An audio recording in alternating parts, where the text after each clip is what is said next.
আজ আপনাদের সাথে শেয়ার করছি চিংড়ি মাছের এক দারুণ রেসিপি।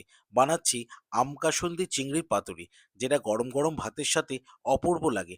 তাহলে চলুন, বেশি দেরি না করে ঝটপট রেসিপিটা বানিয়ে ফেলি। প্রথমে আমকাসন্দি চিংড়ির জন্য নিয়ে নিচ্ছি চিংড়ি মাছ।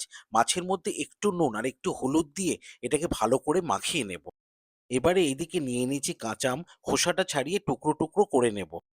তারপরে মিক্সার জারে সাদা কালো সর্ষে, পোস্ত, দু চারটে কাঁচা লঙ্কা আর টুকরো করা আমগুলো দিয়ে সামান্য একটু লবণ দিয়ে আর অল্প জল দিয়ে এটা একটা পেস্ট তৈরি করে নেব। এবারে পেস্টটাকে একটা পাত্রের মধ্যে নিয়ে এর মধ্যে দিয়ে দেবো অল্প একটু আদা রসুন পেস্ট, একটুখানি হলুদ, স্বাদ মতন চিনি, আর এর মধ্যে দিয়ে দেবো সর্ষের তেল। সবার শেষে চিংড়ি মাছগুলো দিয়ে ভালো করে মাখিয়ে নেব।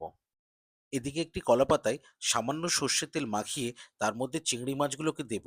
তারপরে দেব কুচিয়ে রাখা আম, আর দিয়ে দেবো একটা কাঁচা লঙ্কা, আর তার সাথে দিয়ে দেবো সামান্য সর্ষের তেল।